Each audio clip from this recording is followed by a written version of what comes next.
मनाला कसं नियंत्रित करायचं? How to control mind. How to control mind. माइंडवर कंट्रोल कसा ठेवायचा? हा खूप जणांचा प्रश्न आहे आणि खूप ठिकाणी हा प्रश्न विचारला जातो. तर आज आपण थोडं बघूया की माइंडला कंट्रोल करणं म्हणजे नेमकं काय आहे आणि याच्यामध्ये नेमकं काय करायची गरज असते. आपण माइंडला कंट्रोल करू शकतो की नाही करू शकत हे पण आपल्याला इथे बघावं लागेल. तर स- स- सगळ्यात पहिले आपल्याला हे समजून घ्यावं लागेल की मन हे नेमकं काय आहे. तर माइंड किंवा मन हे एक केमिकल मेकॅनिझम आहे. म्हणजे आपला जो ब्रेन आहे, ब्रेनमध्ये असंख्य सर्किट्स आहे. खूप मिलियन बिलियन्समध्ये न्यूरॉन्स आहे आणि त्या न्यूरॉन्सपासून बनलेले ते खूप सर्किट आहे. असंख्य सर्किट आपल्या याच्यामध्ये बनलेले आहे. तर त्या सर्किटला म्हणजे आपलं पूर्ण जे शरीर ते शरीर त्या प्रोग्रॅमिंगच्या भरोशावर चालू आहे आणि ते प्रोग्रॅमिंग कंटिन्युअसली इम्प्रूव्ह होत आहे, कंटिन्युअसली डेव्हलप होत आहे. म्हणजे जशी जशी ह्युमॅनिटी समोर चाललेली आहे तसं तसं ते मेकॅनिझम जे आहे, ते कंट्रोल सिस्टम जे आहे ते डेव्हलप होत आहे. आणखी ॲडव्हान्स होत आहे. जशी आपली टेक्नॉलॉजी ॲडव्हान्स होत राहते तसंच ते मेकॅनिझम पण ब्रेन ते मेकॅनिझम पण ॲडव्हान्स होत आहे. म्हणजे आपण पुस्तकात वगैरे वाचलं असेल, म्हणजे आपण एक माकडाचं रूप होतो. तर तिथून मग इव्हॉल्व होत आपण आज या स्टेजवर आलेलो आहे. तर आपल्या शरीरामधली प्रत्येक ॲक्टिव्हिटी ही ब्रेन कंट्रोल करते आणि ब्रेनचाच हिस्सा मन आहे, माइंड आहे. तर जसं आपण आता आपलं हृदय आहे, आपलं हार्ट आहे, तर त्याचे हार्टबीट्स जे राहते, हृदयाचे जे ठोके राहते, तर ते ठोके आपण कंट्रोल करू शकतो का? नाही करू शकत. समजा आता माझं हार्टबीट एका पर्टिक्युलर म्हणजे एक्झॅक्ट मला माहीत नाही, पण ॲप्रॉक्सिमेटली काहीतरी 70 to 75 असं काहीतरी राहते म्हणजे बीट्स पर मिनिट. त्या हिशोबानं आपला हार्ट बीट होते.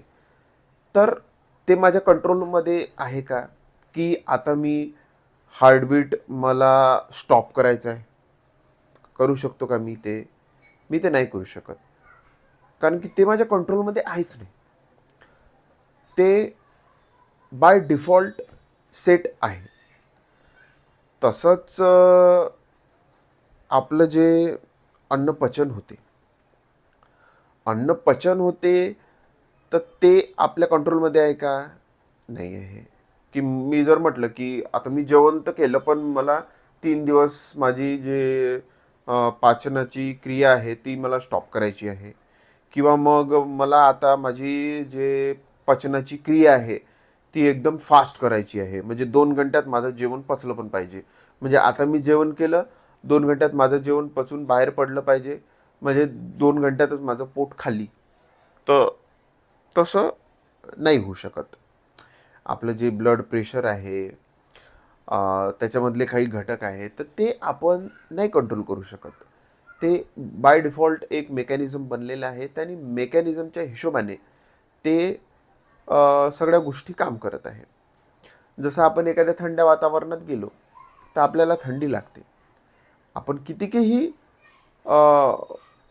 ते थंडी जे लागणं आहे, की मी ठरवलं की मला थंडी म्हणजे वातावरण तर थंड आहे, पण मला थंडी लागायला नको शरीराला. मला गरम वाटलं पाहिजे. तर ते नाही होऊ शकत. किंवा मग गरम वाटत आहे, समजा आता उन्हाळा आहे, 46-47 डिग्री सेंटीग्रेड टेम्परेचर आहे ॲटमॉस्फिअरमध्ये, तर आपण उन्हात बाहेर निघालो, खूप चटक्याची ऊन आहे, तर आपण तिथे म्हणू शकतो काय की नाही, माझ्या शरीराला हे ऊन जाणवली नाही पाहिजे, मला असं वाटलं पाहिजे की मी थंड आहे. तर ते नाही होऊ शकत, ते आपल्या कंट्रोलमध्ये नाही आहे. बॉडी म्हणजे त्या मेकॅनिझमनं सांगितलेलं आहे की तुमच्या बॉडीसाठी बेस्ट कंडिशन्स कुठल्या आहेत. मग त्या कंडिशन्सपेक्षा थोडं कमी जास्त काही झालं तर बॉडी सिग्नल देते. तर ते टेम्परेचर म्हणजे सिग्नल आहे की भाई बॉडीसाठी एवढं टेम्परेचर चांगलं नाही आहे. ऑटोमॅटिक मग ते ऊन, चटके, घाम यायला लागते, तर बॉडीसाठी एवढं टेम्परेचर चांगलं नाही आहे. तर मग फटाफट मूव ऑन व्हा, त्या जागेतून हला, दुसऱ्या जागेवर जा. तर हे आपलं जे मेकॅनिझम आहे सर्व काही, तर यावर आपला कंट्रोल आहे का? यावर आपला कंट्रोलच नाही आहे. तसंच मनात काही इम्पल्सेस येतात, त्याच्यावर आपला कंट्रोल आहे का? नाही. आता तोही मन, माइंड जे आहे आपलं खूप दिवसापासून, खूप वर्षापासून, खूप पिढ्यांपासून इव्हॉल्व्ह होत आहे, हजारो लाखो वर्षापासून इव्हॉल्व्ह होत आहे. आणि लहान मुलगा जन्माला आला तर मग ऑटोमॅटिक त्याच्या माइंडमध्ये काही ना काही गोष्टी जात आहे. तर समाजातून ॲडव्हर्टाइजमेंट इकडनं तिकडनं खूप साऱ्या गोष्टी त्याच्या माइंडमध्ये जात आहे. त्याच्या माइंडमध्ये ऑटोमॅटिक आता एवढ्या साऱ्या ॲडव्हर्टाइजमेंट दाखवण्यात येते. आपण टी व्हीवर बघा, यूट्यूबवर बघा, ट्रेनमध्ये जा, रोडनी जा, कुठे जा, रेडिओवर बघा, तुमच्या मोबाईलवर बघा, कशावर बघा, ॲडव्हर्टाइजमेंट भरभरून आहे. मग आता समजा एखादी, फॉर एक्झाम्पल एखादी कोलगेटची ॲड आहे, एखाद्या टी व्ही कंपनीची ॲड आहे, एखादी हेअर ऑइलची ॲड आहे, एखाद्या साबणची ॲड आहे, एखाद्या ब्युटी प्रॉडक्टची ॲड आहे, एखाद्या कारची ॲड आहे. भाई आपण एकदा पाहिली, दोनदा पाहिली, 10-20दा पाहिली, कंटिन्युअसली दाखवतच आहे, वर्षानुवर्षे, 10-10, 15-15, 20-20 वर्ष ती ॲड चालूच आहे. मग गरज का पडते? तर ते ॲड तुमच्या माइंडमध्ये ठुसू बॉम्बार्डिंग करू ते भरण्यात येते आतमध्ये, की तुम्ही कुठं गेले तर तो ऑटोमॅटिक इम्पल्स आला पाहिजे आतमधून तो प्रॉडक्ट घेण्यासाठी. तर तसंच काही बाय डिफॉल्ट इम्पल्सेस आहे. म्हणजे फॉर एक्झाम्पल एखादा मुलगा आहे किंवा मुलगी आहे, म्हणजे अपोजिट जेंडरच्या एखाद्या मुलीने एखाद्या मुलाला पाहिलं किंवा एखाद्या मुलाने एखाद्या मुलीला पाहिलं, अट्रॅक्टिव्ह आहे, तर ऑटोमॅटिक जे बाय डिफॉल्ट त्याच्या ब्रेनमध्ये, त्याच्या माइंडमध्ये, त्याच्या बॉडीमध्ये जे गतिविधी व्हायची आहे ते होणारच आहे. त्याला आपण काही केल्या कंट्रोल करू शकत नाही. एखादा काही असा इन्सिडेंट झाला, तर समजा आपल्याला अँग्री करणारा एखादा इन्सिडेंट असला, तर ऑटोमॅटिक तो अँगर ट्रिगर होणार आहेच. समजा आपण रस्त्यात चालत, खूप गरमी, चिडचिड झालेली आहे, एखाद्याने मागून धक्का दिला, किंवा पावसाळ्यामध्ये आपण चालत आहे, एखाद्या स्पीडली गाडी नेली आणि तो पूर्ण चिखल आपल्या अंगावर उडवला, तर ते बाय डिफॉल्ट जे सेटिंग आहे त्या हिशोबाने अँगर येणार आहे. तर एखादा काही तुम्ही मार्केटमध्ये गेले, एखादी वस्तू म्हणजे ते तुमच्या माइंडमध्ये टाकल्या गेलेली आहे आणि ते वस्तू पाहिली आणि तुमच्या आतमधून इम्पल्सेस आले की अरे यार ती वॉच खूप बढिया आहे, मग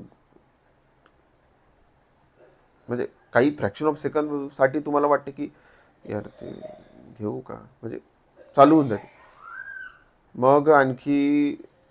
मग तुम्ही म्हणता स्वतःला की नाही, माझ्याकडे ऑलरेडी आहे, वॉच आहे, म्हणजे सांगायचा प्रयत्न, कधी कधी घेऊन पण घेता. मग घेतल्यानंतर आपण थोडंसं पस्तावल्या टाईप होऊन जातो, वाटतं की अरे यार माझ्याकडे ऑलरेडी 2-3 वॉच होत्या, कशाला घेतली मी तेवढ्यापुरतं. पण ते इम्पल्स, त्या वेळेस तो इम्पल्स खूप हावी राहते त्या मार्केटमध्ये. तर असे खूप खूप साऱ्या प्रोग्रॅमिंग्स आपल्या माइंडमध्ये झालेले असते, तर त्या बाय डिफॉल्ट मोडवर चालते. म्हणजे जसं सकाळी म्हणजे सकाळी जर उठायचं असलं कोणाला तर सकाळी उठणे हे खूप कठीण गोष्ट होऊन जाते, कारण की बाय डिफॉल्ट ते सेटिंग आहे सकाळी झोपण्याची. आळस ते बाय डिफॉल्ट आहे, आळस. तर तिथे तुम्ही म्हणाल की मी माझ्या माइंडला कंट्रोल करतो, म्हणजे तो जो आळस आहे तो मला फीलच झाला नाही पाहिजे, तर तसं पॉसिबल नाही आहे. मग ॲक्च्युअलमध्ये मनाला कंट्रोल करणे म्हणजे काय, माइंडला कंट्रोल म्हणजे करणे म्हणजे काय, तर माइंडला कंट्रोल करणे म्हणजे माइंडला समजून घेणे की मार्केटमध्ये गेल्यानंतर काही वस्तू घेण्याचे इम्पल्सेस माझ्या अंदर उठणारच आहे. तर ते इम्पल्सेस आलेच नाही पाहिजे, हे मूर्खपणा आहे. इम्पल्सेस आले, बघा, हा इम्पल्सेस येत आहे, तुम्हाला घ्यायचा नाही घ्यायचा तो तुमचा जे इंटेलेक्ट आहे, जे समज आहे, आत्मा आहे, ते डिसाईड करणार. त्याला म्हणते की माइंडला कंट्रोल करणे. हा इम्पल्सेस आहे.